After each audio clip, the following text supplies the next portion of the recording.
Good morning, everyone. My name is Amol Nirgudkar. I'm the CEO of Patient Prism, and we're back again in our makeshift home studios on Zoom with another friend of mine, Kevin Henry from Ignite DA. And Kevin's been a great friend of me as well as of Patient Prism over the years. He's done a lot of recordings with us. And what I have admired about Kevin is that he's built this amazing community called Ignite DA for dental assistants. He is their champion. He's written an amazing book called Battling and Beating the Demons of Dental Assisting.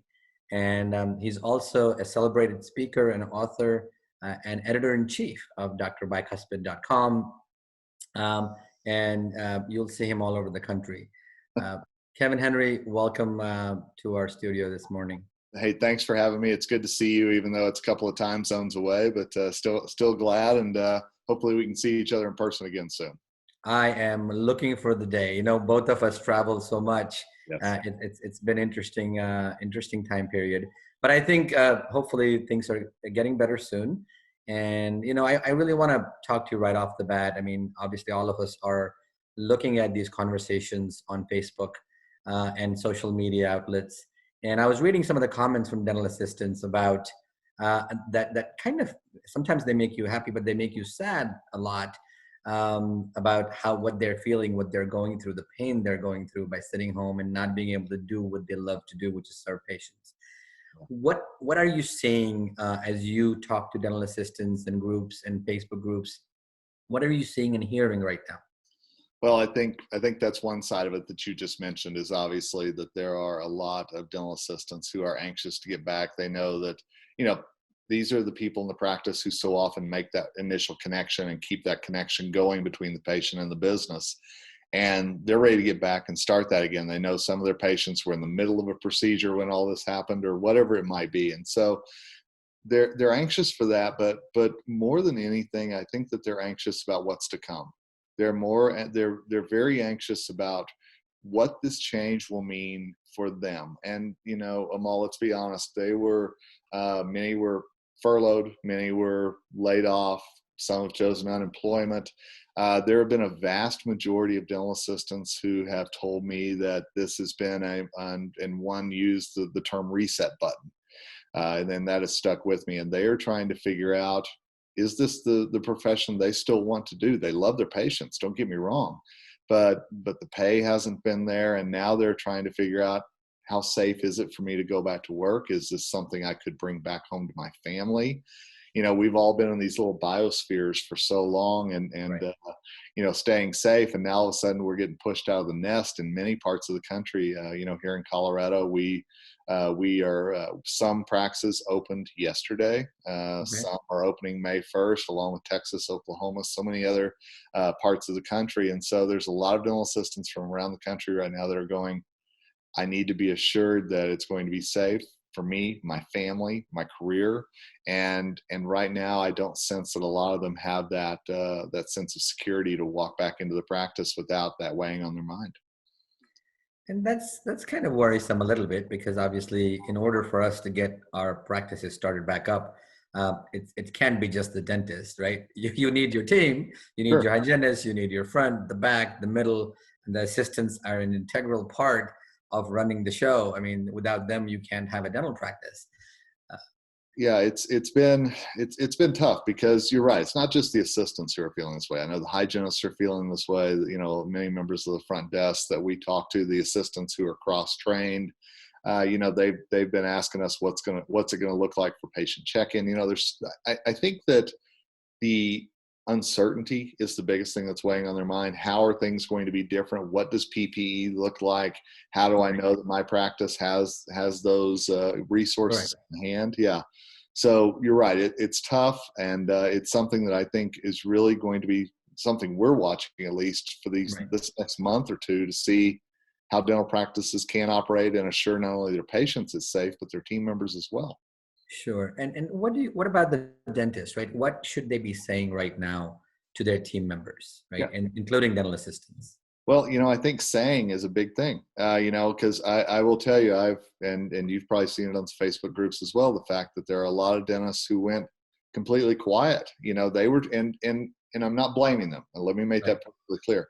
A lot of dentists didn't have the answers, and let's face it, some people, not just dentists, but some people aren't the best communicators in the world either. And so there was a while there that everything just went dark, and we all just said, well, we'll watch Tiger King and we'll figure it out later, you know. Right, right. And for dental assistants, that lack of communication was very unsettling. So my advice has been and continues to be, dentists, even if you don't know all the answers, it's okay. But just say, we're still figuring this out, but trust me, your best interest is in mind. Our patients, our business's best interest is in mind. And I think as long as you admit that you're working on it together, you want to work on it together, and you want to figure out the answers together, I think that's very reassuring and helps these assistants know, A, they're valued, and B, again, there's a thought out plan being hatched here that's very important. And even if it's not a plan that might, even if the plan changes later on, it's okay. The communication is important because they want to still feel part of a team. And it's hard to do that in your house when you have no connection obviously with your patients, but not with your team as well. Well, and you just brought up a great point. This is going to be an evolving process. How we do things this week may be different than how we do them next week. Absolutely. Yeah, and I think we as business people have been very flexible and had to be, and I think dental practices will need to be as well, because the schedule is going to look different. The procedures for check-in, check-out, they're going to look different. Patients not waiting in the waiting room. I mean, how dentistry was in January and how it's going to be, in July is going to be night and day. And so I think as long as we realize that there is going to be that difference there, and we realize that, again, there's a plan being formed, and it's a ball of clay that can be molded. As long as we know that, I think dental assistants will feel very, I should say much more confident in what is to come. The question then becomes, obviously, we read the studies done on the riskiest jobs out there in the country, and dental assistants are probably number one, or hygienists. I think they're right, number one, number two in the country, 99% risk or something. It looks really crazy to see that. But now we're asking this community to go back to work. We're going to have to think about compensation again, and think about, in light of this, it's a higher risk job, and some of them are going to obviously feel scared, and they're going to want adequate PPE and all that stuff. But with higher risk usually comes higher reward, and so, what do you think about dental assistant compensation in light of this COVID-19 crisis? I hope that it bumps up. I hope that, and for the dentists who are watching this, trust me, I know business is hard, and I know it is tough right now. And so thinking about raises and everything else, it's not a perfect time to be thinking about that. But at the same time, it is something that a lot of assistants, like I mentioned, that reset button. The dental assistant who told me that said, I started looking around, and Starbucks doesn't look so bad all of a sudden, and some of these places, like you said, they know the danger, they know the splatter, they know the possibilities. And if it's something that they can honestly look and say, I could get a job here for this, and it's almost or the same as I'm making over here, and I feel safer. Yeah, it's, for a lot of them, it's a no-brainer. So one thing that we're predicting is that when practices open back up, they may not be fully staffed, because a lot of team members, again, are still weighing those options. And I think that this is the time to say, for dentists to say and really have that hard conversation about, I know that you're making X amount per hour, and I know that right now maybe it's not the best time for us to up that, but I promise you, I want to look into it in the third, fourth quarter, whenever things start gearing back up and we see where things are going. Again, just a conversation, just a communication, and know that that's in your mind as well as the assistant's mind, and call it the elephant in the room. I think it's important. I think it's really important. I mean, I've been a CPA all my life, and I've always advised clients that, sometimes you have to look at expenditures not as costs, but as investments. Exactly. You've got to invest in your practice, invest in your team. And investment is an asset, which means when you invest with somebody, it returns back something back in return. If you're not going to invest in your people, you're not going to be able to generate any revenue, right? Um, and I think the mindset needs to be that, hey, my people are my investments. The investments are assets on my balance sheet, although they appear as costs on my profit and loss statement. They're assets on my balance sheet, which means they generate me money and revenue. So we may have to deal with lower profit margins. And obviously, I saw the Health Policy Institute brief that came out yesterday from the ADA.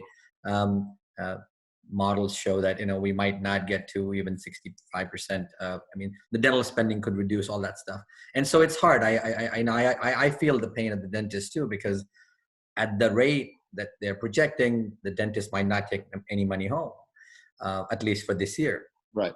Yeah, it's tough, and and one thing that we have talked about a lot is these dental assistants, these team members are going to be a lot of the folks who are going to actually be explaining how patients are staying safe. So they are more than ever going to be that bridge between the business and the patient. And so again, I think that that's important to think about whenever you're talking about compensation, you're talking about ROI, is that if these team members are adequately able to tell Mrs. Jones why it's safe to come back in, and Mrs. Jones actually comes back in, yeah, that's worth some money. It's worth some compensation, I believe. One of the things I've loved about our industry is how much it cares for people. Yes. And I know some of the comments from dental assistants, and it brings tears to my eyes. I mean, my eyes are a little wet right now, thinking about how much they actually care for their patients, how much they think of them as family members. They talk about they love hugging their patients, holding their hands who are nervous, giving them the comfort and the feeling that you get when you're helping somebody else is it cannot be described in words. It's just what you feel, so much joy in your heart. And a lot of the dental assistants today feel that wearing those masks and Yeah. shield and PPE, all this stuff is gonna make them not exhibit that much compassion towards their patients. Yeah. What do you say to those people about that? What do you say to them? I say that's I get it, and it's tough, and you're right. For right now, there's a story I tell all the time, and I'm not going to go into it, but how a dental assistant just patted my mom's hand to get her through a procedure, and we may not be able to do that right now, and that's hard for a lot of these assistants who, like you just said, patients are the reason why they do what they do.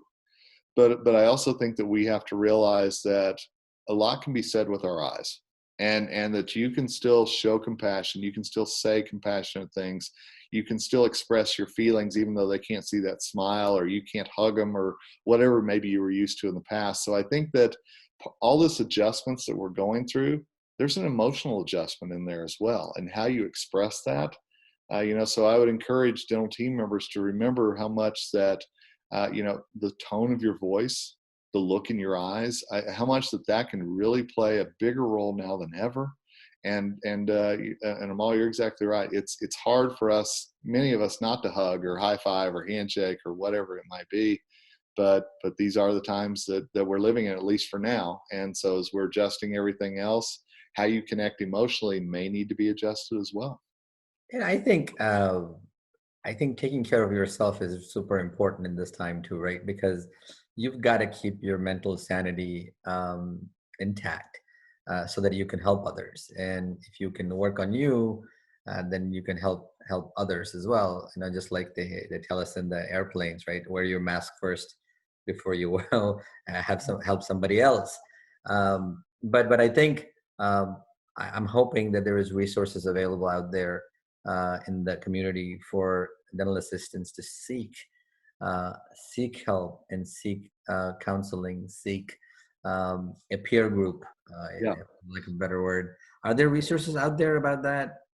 Yeah, there are, and I'm very thankful. You mentioned Facebook groups, and you and I may be members of the same groups that we're watching and reading, and I've seen so much interaction and questions being asked of each other, and that's the biggest thing that I would encourage assistants to do, is whether it's a Facebook group, whether it's something like Ignite DA, whether it's your local dental assisting society, your state, your national dental assisting society with the ADAA, find somewhere that you can find a colleague, somebody who's going through what you're going through, and can ask them questions. And you know, and if you can't find that person locally and you want to find somebody all the way across the country, hey, you know, people like Ignite DA are happy to help with that. But I think more than ever, we've got to be talking about what we're scared of. We've got to be talking about what we're seeing change and how we're adapting to it.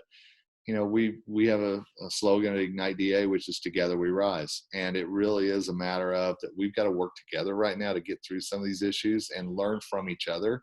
And if Right. we can do that, yeah, I think that our industry will move ahead a lot faster than it would if we're all just trying to figure this out alone. Absolutely. I think that the concept of a community and a team and a village come into light when crises happen. Yeah, And I think dentistry is such an amazing village, I call it. We're all together, right? We know each other. We meet each other all the time. We are way more connected than many other professions. The entire community kind of comes together to help in times of crisis. And I've seen some great character exhibited from people from all walks of life in dentistry. And that character is how can we help somebody else? right. Even when we're going through crisis, we want to be able to. And the clinicians, the office managers, every single person is out there to help someone else. One of the last questions I have for you is, and we touched on this earlier, is the idea of going back, right? And a lot of people are on the fence about, and the fence is both, right? From a safety standpoint, is it safe to return back? From the perspective of, um, is there going to be enough protocols in place for me to stay safe and not affect my patients as well as my family members and bring something home? But the other aspect is, um, I'm still going to have my kids home in the summer. Summer camps are not starting back. Right. Uh, and I have, if I go back to work, I'll have to worry about daycare. And I potentially am making enough money from the federal and the state unemployment compensation. Yeah.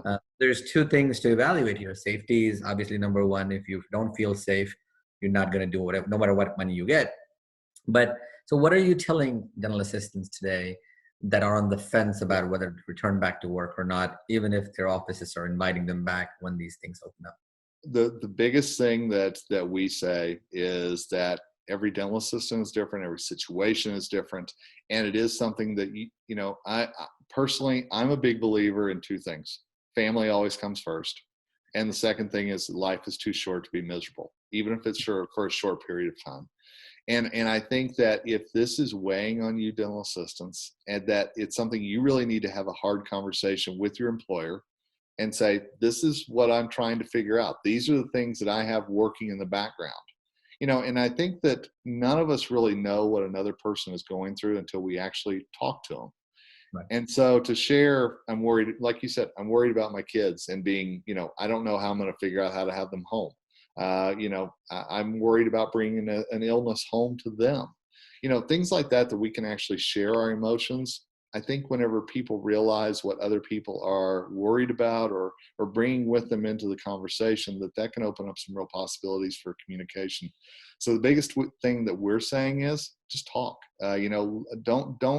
Don't shelter back something that you think, oh, I don't know if somebody needs to know that. If it's important to you and it's weighing on your decision, they should know that. So I think an open, honest conversation that is very inclusive of everything that could be weighing on your mind is more critical now maybe than ever. And again, what's true to you, what's important to you, could be different than what's important to your friend, right? Yeah. Your sense of what you feel is risky could not be risky to somebody else, or vice versa. And there's nothing wrong with having, right, different views of how we think about this stuff. Some people are completely opposed to opening. Some people are saying, I don't mind. I want to go to work. I want to serve my patients. Sure. And nobody's right or wrong here, right? No, and a 25-year-old dental assistant who's single may have a completely different mindset than one who's 55 and has kids, in the house. And neither one is right or wrong. They both have a mindset that needs to be acknowledged. So, yeah, I think it's important. Again, just talk to each other, talk to your boss, talk to the people who are making these decisions, and everybody's position is going to be unique. So know that going in, and again, don't expect the dentist to have all the answers. This may be something you have to work through together, and it may take more than one conversation too. Absolutely. I mean, you've always been this incredible leader in this space, and many in the dental assistant community have depended on you for a lot of the answers. And again, and you've had the grace to say that I may not have all the answers, but communication is important. Um, you know, um, and really taking care of yourself is also important. How do people reach you? What can they find if they don't know you? Most people know you already in the dental assisting world, but if they don't, what's a good way to reach you? The biggest way I would suggest is through our Ignite DA Facebook page. We're doing something there every day to try to bring in industry leaders and answer questions. My email address is kevin.henry@igniteda.net. You can always find me through drbicuspid.com. As you said, I'm the editor-in-chief there. So trust me, I'm not too hard to find, but certainly through the Ignite DA Facebook page is probably the easiest and quickest way to reach me right now. And that's we're going to leave this information on the screen here. It's facebook.com/IgniteDA, and then kevin.henry@igniteda.net. Kevin's always available, no matter when whenever I've needed him, he's always been very responsive, and especially during this time. So I really appreciate you coming on today and giving us some advice. It helps all of us, including myself.